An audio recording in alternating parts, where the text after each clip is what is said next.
Hello everyone, Weather Jamaica here. Welcome to this updated video on the weather across Jamaica and the rest of the Caribbean. It is Thursday evening, June 2024. Now before we jump into it, please ensure that you guys like the video. I'd really appreciate it if you guys get this video up to 100 likes. If you don't know by now, that's how the YouTube algorithm works. We all like the video and then the YouTube algorithm pushes the video out to more weather lovers or rain lovers just like you guys, so that we can build this weather community in time for the peak of Atlantic hurricane season. That's August through to October, so that we can keep everyone safe. Share this video with your friends, your co-workers, your relatives, and even your church brethren, and subscribe if you haven't yet done so. Leave a comment down below letting me know what the weather's been like in your area recently. Also feel free to ask any weather related question that you might have about the future of the weather in your specific area. Alright, so let us take a look at the Atlantic hurricane and tropical storm activity based on data from 1944 to 2020, and we can see that we're definitely right here. We are at June 20, so we usually see an uptick in activity, a bit of a rise in the activity right there before we head into the month of July, and we'll definitely take it even if we get some amount of rainfall, as long as it is nothing that drastic to cause great damage. We'll definitely take the rainfall, especially with the temperatures increasing as we head into summer. And we can see that we've been looking at this for the past 10 days, June 11 to June 20, which was showing where the tropical storms have formed for the past century. This map is actually showing where they formed from 1855 to 2009, and we see a lot of activity across the Western Caribbean, the Gulf of Mexico, sections of the main development region as well. Well, now considering that today is June 20, we're heading into the next 10 days, so June 21 to June 30, and we can definitely see that there's still a lot more activity across portion of the Western Caribbean, the Gulf of Mexico. Remember, all of these red dots are representing where storms have formed in the past, and we can also see even one right here to the northeast of Guyana. So it's definitely possible to have some systems out in the main development region. As a matter of fact, there's even one right here closer to Africa. So definitely we're starting to get into that time of year. Either way, we're still in the month of June, and the typical tracks have systems going into the Gulf of Mexico or in the southwestern Atlantic. And remember, we've already had Alberto, so there's a chance that we might have another system soon, especially considering the fact that we are now in a neutral kind of setup. So it's end zone neutral, it's no longer El Nino, but we have a lot of warm waters in the eastern to the central Pacific, causing a lot of rising air over this area of the world, and in turn causing more wind shear across the Atlantic, destroying thunderstorms. So we don't have that anymore, and the atmosphere is starting to recognize that, making way for more bad weather across our neck of the woods, especially with all of the very warm sea surface temperatures across the Atlantic that we know is like fuel for these systems. So it's definitely going to be easier for these thunderstorms and these tropical storms or systems or hurricanes to form. And with the lack of wind shear because of the lack of El Nino, these systems are definitely going to be thriving across the Atlantic this year. If we actually take a look at the U.S. National Hurricane Center 7-day graphical tropical weather outlook, we can see that we have Alberto still across portions of Mexico, so they definitely had that bad weather associated with Alberto, the very heavy rain, the strong winds, and sections of southern Texas definitely got in on some of that. So if you have friends and relatives in those areas, please ensure that you check up on them to see that everything is alright. Either way, they still have two areas of disturbed weather that now have medium chances of development within the next 7 days. One right here across the very same spot where Alberto formed in the southwestern Gulf of Mexico that now has a 60% chance of cyclone formation.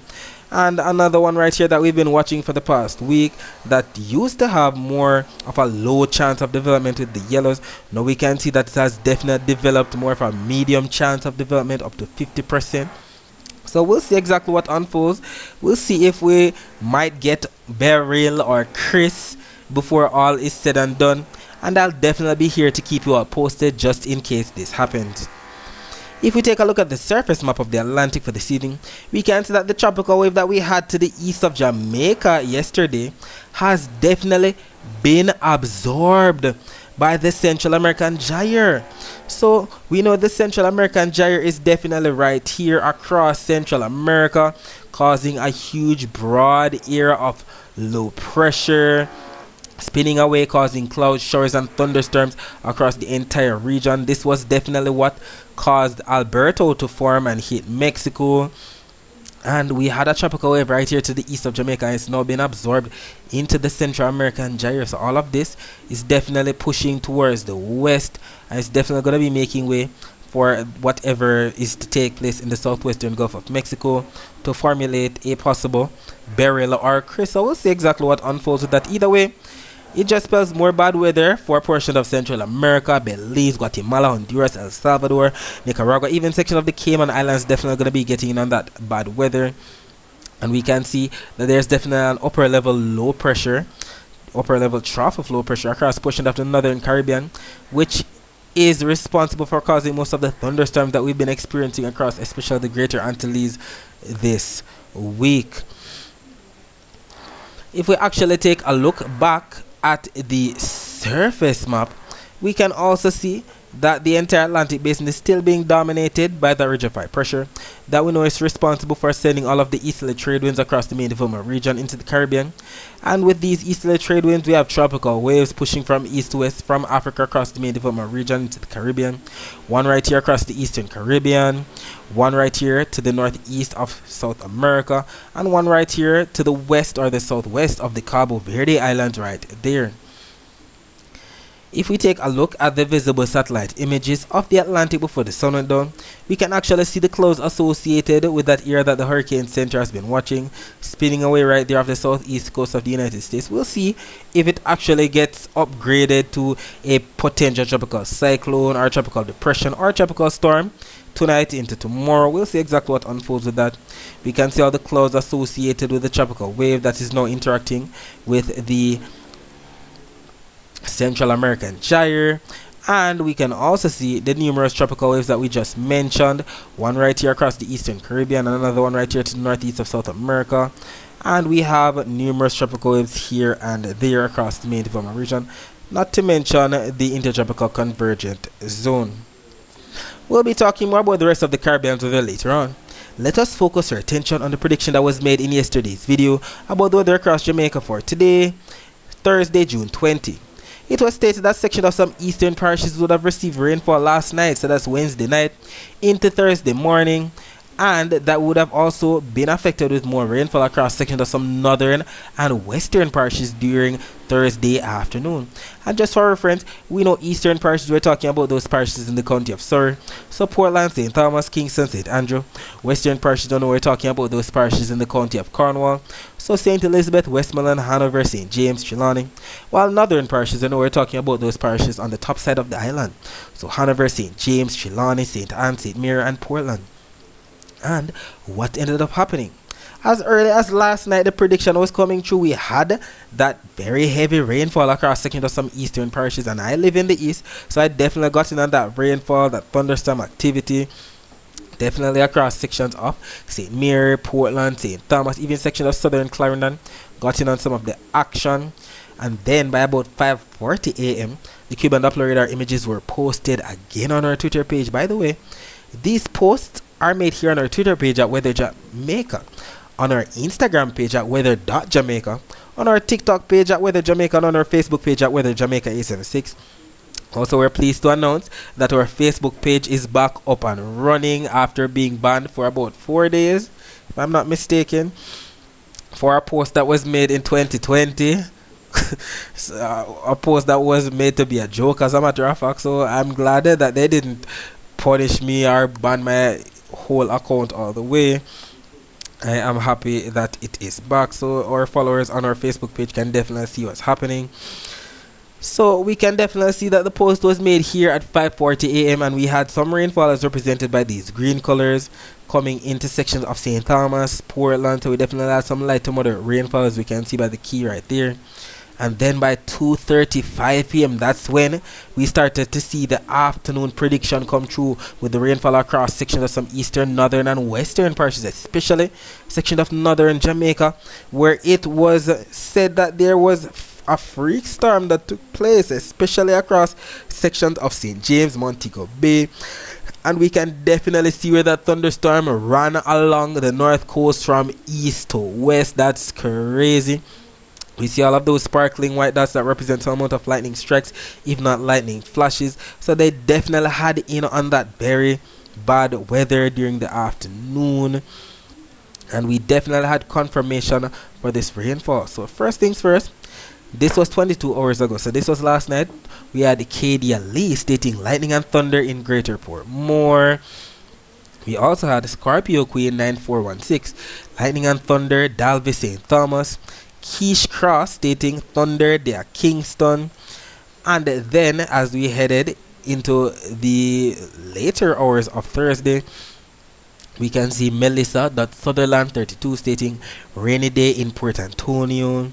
Tavane Anglin stating was raining like a storm in Freeport Mobay, heavy breeze, electricity gone. There is actually a lot of reports of power outages in Montego Bay, as a matter of fact, considering the freak storm that took place.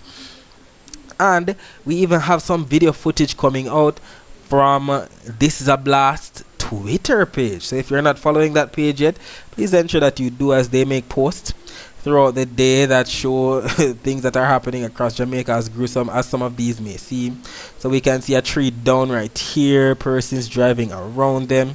Another video right here showing the very heavy rainfall taking place across sections of Montego Bay today, even causing some power flashes in some spots. Then finally another video was posted highlighting the very bad weather, and we can definitely see here we have a lot of tree limbs down, some roofs that flew off of their buildings, some trees down as well. It was crazy, and this was all courtesy of a tropical wave. So it doesn't take a tropical depression or tropical storm or hurricane to get such bad weather. We can even see flooding taking place, and we know how that goes already. Remember, always turn around, don't drown, don't brave the water if you're not sure how deep it is. Lots of tree limbs down all over the place. So they definitely had in on a freak storm today for sure. And if you actually take a look at the visible satellite images of Jamaica before the sun went down, we can definitely see that by the time these images were loaded, most of the bad weather was off to our north and west, but we still had some thunderstorms coming into sections of Portland and St. Mary before the night came down.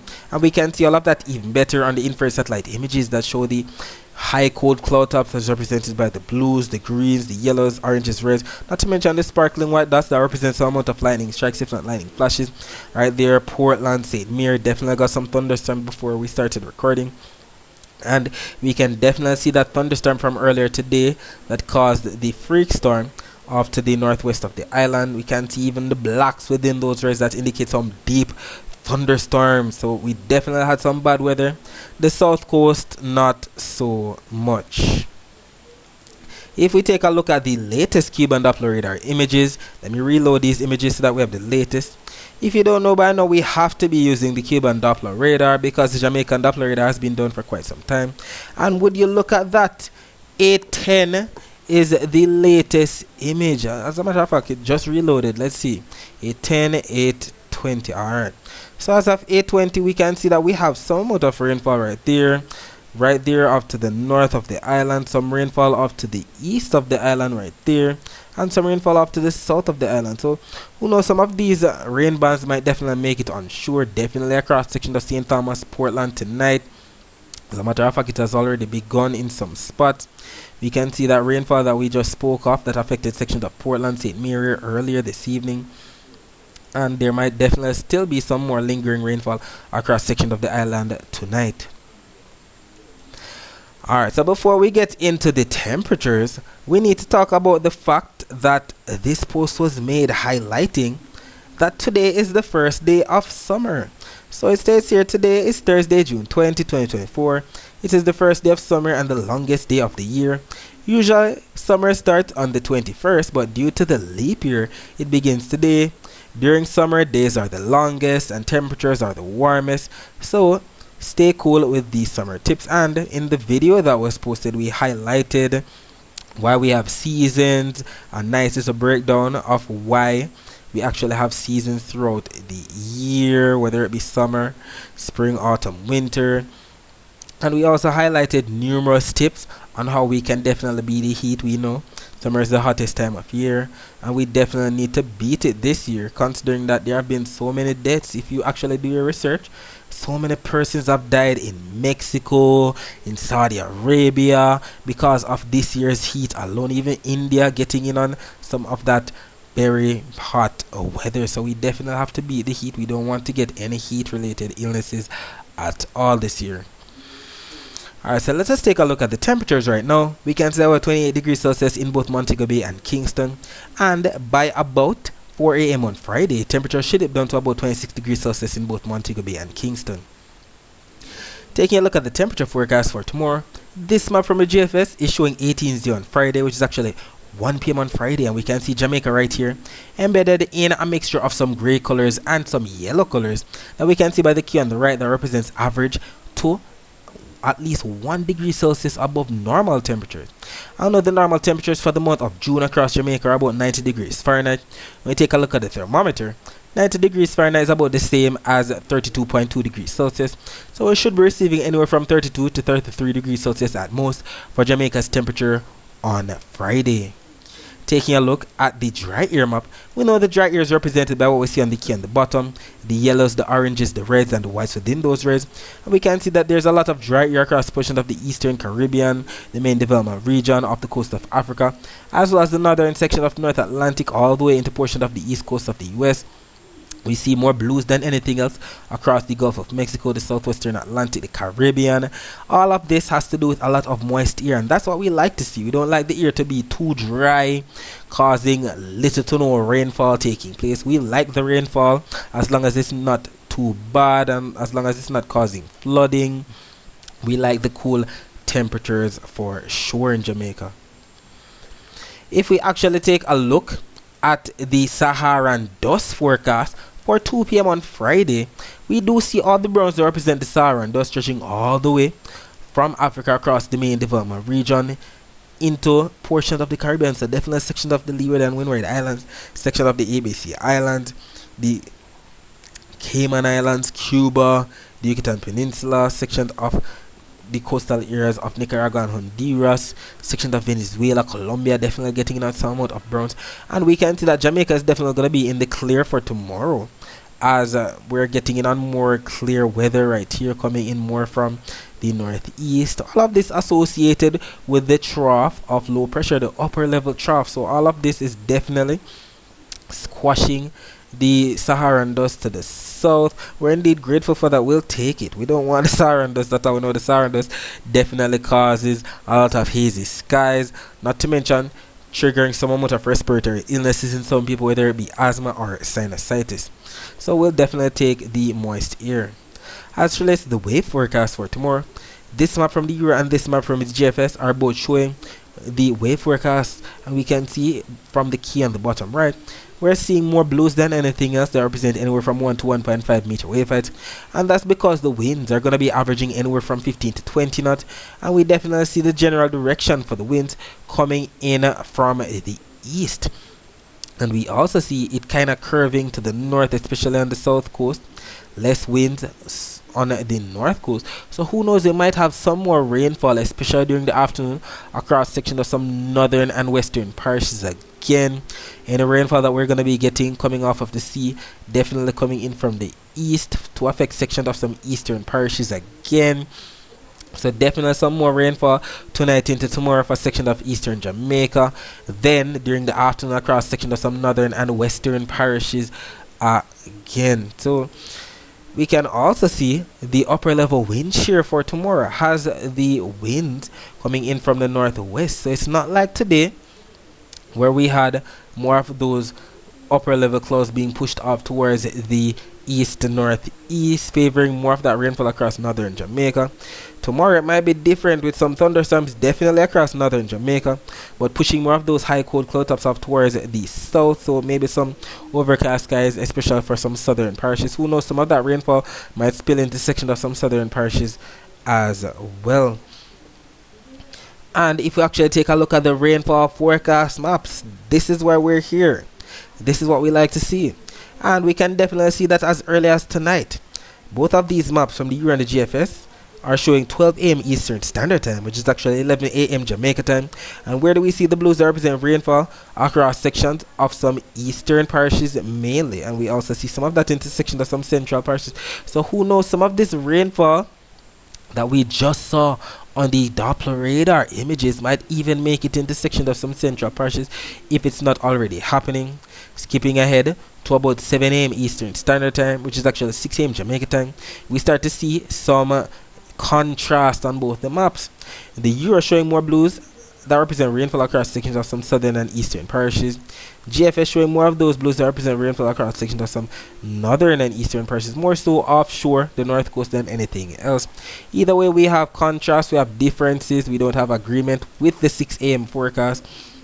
So it's going to be interesting to see which one of the maps or the models win. Skipping ahead now to about 11 a.m. Eastern Standard Time, which is actually 10 a.m. Jamaica time, we see the blues that represent rainfall, and we see the consensus for Eastern Jamaica again. So definitely a section of St. Thomas, Portland still to get in on some more rainfall.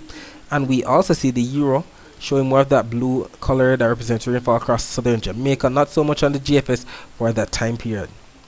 But the afternoon now is starting to make more sense. We see that blue that represents rainfall across sections of some eastern, northern and western parishes in Jamaica. So we're working with what the GFS is showing more so than what the Euro is showing. Euro is showing more of that rainfall across eastern, central and western Jamaica, incorporating more southern Jamaica than anything else. But I'm more inclined to believe what the GFS is showing, more of those blues that represent rainfall across northern and western Jamaica. Don't want to give the people on the south coast any hope at all. So we're going to be keeping it strictly eastern, northern and western Jamaica. We'll see exactly what unfolds. Any rainfall that the southern parishes get would be very much welcome though. And we can see that the accumulated precipitation forecast maps from the Euro and the GFS are in consensus with where the rainfall is expected tomorrow. Keep in mind that both of these maps are showing all the rainfall that's expected from now up until 10 p.m. on Friday. And we see that most of the rainfall is definitely going to be there across the east on both the Euro and the GFS malls. Euro showing up to 0.77 of an inch of rainfall. GFS showing up to at least 0.54. It could be more, considering that this is showing maybe some of the oranges than anything else. Either way, we'll take it. We're in the month of June. We're in our secondary rainy season. We usually receive up to 133.35 millimeters of rainfall during this month. So we'll take all the rainfall that we can get to put some kind of a dent in the heat or the drought that some areas have been plagued with for the past couple of months. Alright, so that's it for the forecast across Jamaica. Let us focus our attention on the rest of the Caribbean. So we still have a lot of moisture pushing in from the east, associated with numerous upper level troughs across the northeastern Caribbean, section of the Greater Antilles, clouds associated with that system that the Hurricane Center is watching that's pushing in on the southeastern United States, clouds associated with the Central American gyre still right there, across portions of the Western Caribbean, Central America, and clouds associated with numerous tropical waves across the Eastern Caribbean and the main development region. If we actually take a look at the Doppler radar images of the northeastern Caribbean right now, we can definitely see that we have some amount of rainfall plaguing the areas. So anywhere from Guadeloupe northward, Antigua and Barbuda, sections of the water surrounding St. Kitts, the water surrounding the US and British Virgin Islands, section of Puerto Rico, the Dominican Republic definitely getting in on some of the action, and they've definitely been getting it throughout the day today. And if we take a look at the Barbados radar, we don't see much taking place across Barbados right now, but we definitely see that rainfall to the north and west of Barbados. So definitely sections of Martinique, sections of St. Lucia, St. Vincent and the Grenadines. We can also see some rainfall coming into section of Trinidad and Tobago as well. And if we take a look at the weather via Doppler radar images, we can see some rainfall across section of Cuba, the waters to the south of the Cayman Islands, sections of Mexico, Belize, associated with that area that the Hurricane Center has been watching for some development. Definitely some bad weather taking place across section of Belize, section of Nicaragua getting in on some of that. We see sections of Colombia, Suriname, French Guyana getting in on some of that wet weather as well. If we take a look at the temperature forecast for tomorrow, this map is showing 18th on Friday, which is actually 1 p.m. on Friday, and we do see a mixture of grays and yellows that represent average to above normal temperatures. For sections of the Caribbean into the Bahamas, more so average to below normal temperatures are in store for sections of Central America and Mexico. And I'm sure that they're grateful for that, considering that for the past month they've been plagued with ridiculous heat and hot temperatures. So I'm sure that they are grateful for that. As it relates to the Sahara dust forecast for 2 p.m. on Friday, we can definitely see all the dust that represent all of the Sahara desert coming in from Africa, stretching across the main development region into the Caribbean. But what we don't like to see is those darker shades of browns that we know represent that vigorous plume that can cause very hazy skies, not to mention trigger some amount of respiratory illnesses in some people. We don't like to see that at all. We'd rather the lighter shades of browns that doesn't do much damage at all. As it relates to the wave forecast for tomorrow, we still see a mixture of those lighter shades of blues to darker shades of blues that represents anywhere from 0.5 meter wave height to 1.5 meter wave height all across the Caribbean for tomorrow. And that's because the winds are going to be averaging anywhere from 15 to 20 knots. And we see the general direction having the winds coming in from the east. But we can see that the winds are definitely picking up across sections of this southern or southwestern Gulf of Mexico, the western Caribbean, where we see all of those yellows and gold colors that represent anywhere from 25 to 30 knots. And that's because of that system that the Hurricane Center is watching. So it all makes sense. The seas are even kicking up in those spots as well, with those purples that represent up to 2 meter wave heights. But let us talk rainfall forecast. We can definitely see that the most in the way of rainfall is definitely going to be expected across sections of the Cayman Islands, the Yucatan Peninsula of Mexico, Belize, Guatemala, El Salvador, Honduras, sections of Nicaragua, Costa Rica, Panama, sections of Colombia, Venezuela. Even scrolling down, we see a lot of rainfall into sections of Guyana, Suriname, French Guyana. We also see some isolated shower activity expected for sections of Trinidad and Tobago, sections of St. Vincent and the Grenadines, anywhere from there northward to St. Lucia. If they're not already receiving that rainfall, it's definitely coming within the next 24 hours. So sections of Martinique, Dominica, Guadeloupe, Antigua and Barbuda, Anguilla, St. Martin, St. Kitts and Nevis, the US and British Virgin Islands, Puerto Rico, the Dominican Republic, sections of Western Haiti, section of Cuba, the Bahamas, section of southern Florida, and even Jamaica. And we also see that both the Euro and the GFS models are in consensus with this. I know that when they're in consensus like this, the chances of it actually happening are much higher. Alright, so that's it for today. Thanks for watching.